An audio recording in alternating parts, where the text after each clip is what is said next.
Good morning, everybody, and welcome back to another episode of Drinking Wine at 9. Why? Because it's 9 o'clock and we be drinking. First, before I continue with this great lineup, I'd like to thank everybody out in TV land who voted for Argonaut Best Liquor Store 8-9 years running in a row. We so much appreciate your patronage and your business, so thank you, thank you. Okay. Congratulations. Yes, thank you. Cool.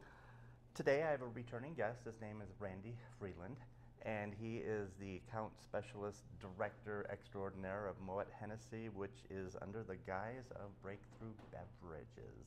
So Randy, welcome back to the table. Thanks.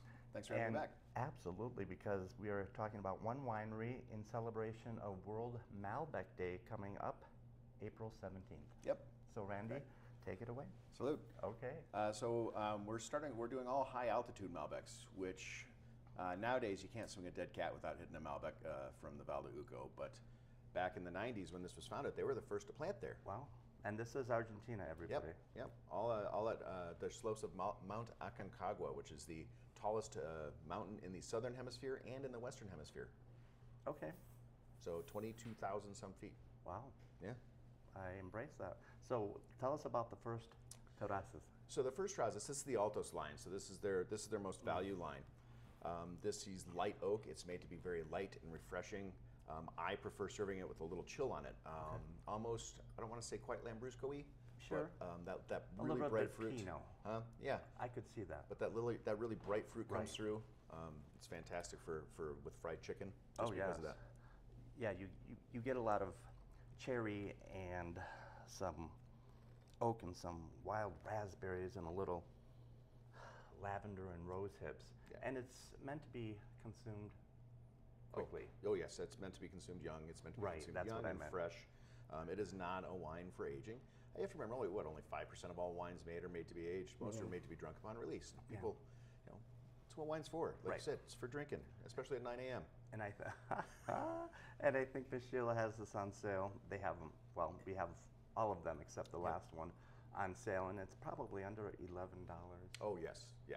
So it's young. It's very fruit forward, and meant to be consumed for just every day. Yep, exactly. This is that. your Tuesday wine, or your Saturday morning wine, and then we'll move later in the day as we move along the lineup.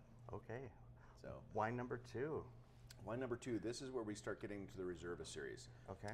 So the Reserva series, they start using a little more serious oak program. They start using a little better sourcing.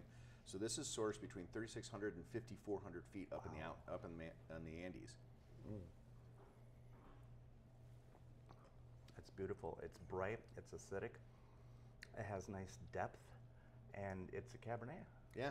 Okay. So this, we did the Cabernet because we only have 3 Malbecs in this line to present. Sure. And Cabernet is, still the #1 selling red grape on the face of the planet. So Yeah. And it's very popular. It's it's big. I'm getting Oh, yeah. white pepper, black pepper, some cassis, briars. One of the great brambles. things about it is you'll notice that, like you said, it's bright. pH of 3.62. Okay.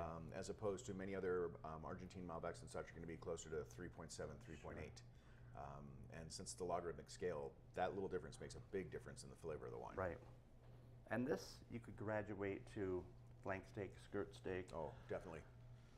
something with a chimichurri Yeah, sauce. because that chimichurri will pair well with Yes. the herbs that you just mentioned. Yes, and the garlic and the spice. That would be fantastic. Yeah, so and you think about the gauchos, that's what Argentina does. Besides wine, beef. Yeah. Yeah. Cowboys. Yeah. Absolutely. Those, with the bolos, Yes. tripping the cows to get them instead of lassos. It's a very approachable, easy drinking Argentinian Cabernet. Yeah, it's still there's- super reasonably priced. Right. These are all nothing under to 20 bucks. sugarcoat it. Yeah. Absolutely. Yep. I like it. So let's talk about the Reserva Malbec. So the Reserva Malbec. So this is where we start getting into the real fun part. So the Reserva Malbec, this particular vintage was #8 on One Spectator's top 10 best values this year. Okay. Last year it was #32 on the top 100 wines of the world, the previous vintage. So there was a vineyard that they discovered, Hervé Bernier Scott, back in 1991 when he first went down there. And it was Las Compuertas. It was the highest vineyard they could find at that point in time. And they took all the Malbec cuttings from that. It was planted in 1929. And they took all the Malbec cuttings for their future wines from that vineyard. So the Malbec cuttings for this actually came from that vineyard that was planted in 1929. That's impressive to have such high ratings for an inexpensive wine, and especially an inexpensive Malbec. Yeah. And I have to give credit where credit is due to the winemaking team, Jose and Maximiliano, because what they do is nothing short of amazing, thus creating this wonderful beauty in a glass. Yeah.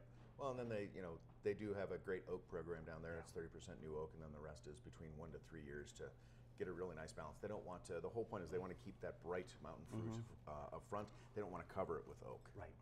And you can taste the acidity. You can taste the depth and the layers, because now it's going more toward black pepper, pomegranate, some Luxardo cherries. It's very lifted, but still a class act wine.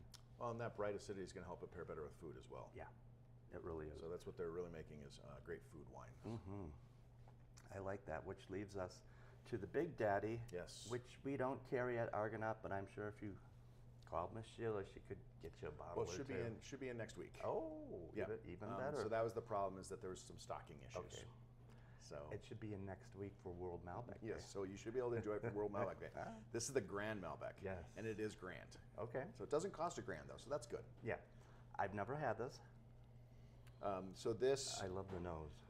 sourced from the same altitudes, but a little more from that actual original vineyards in Las Compuertas.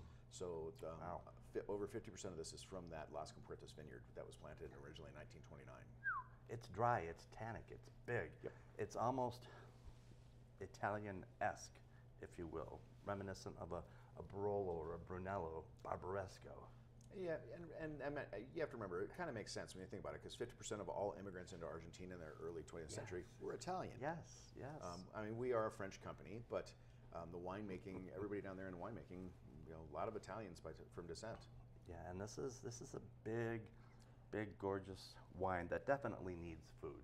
Oh yeah, no, because this is definitely a food it has that astringency and that the tannins. The tannic structure definitely goes with They're firm. a big hunk of beef. Yes. Yeah.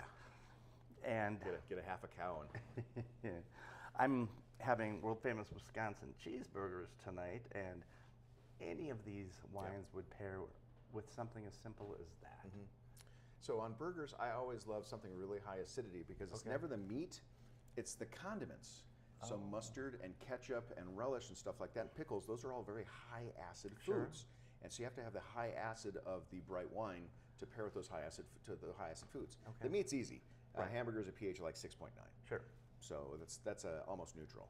But the other components are what really makes it a challenge. I like that. And what a beautiful lineup. So Randy, thank you for Thanks, Mats. introducing us to these wonderful wines from Terrazas in Argentina. Like I said, Miss Sheila already has them on sale. Happy World Malbec Day coming up. Happy And World Randy, Malbec Day. Cheers. And we hope to see everybody soon.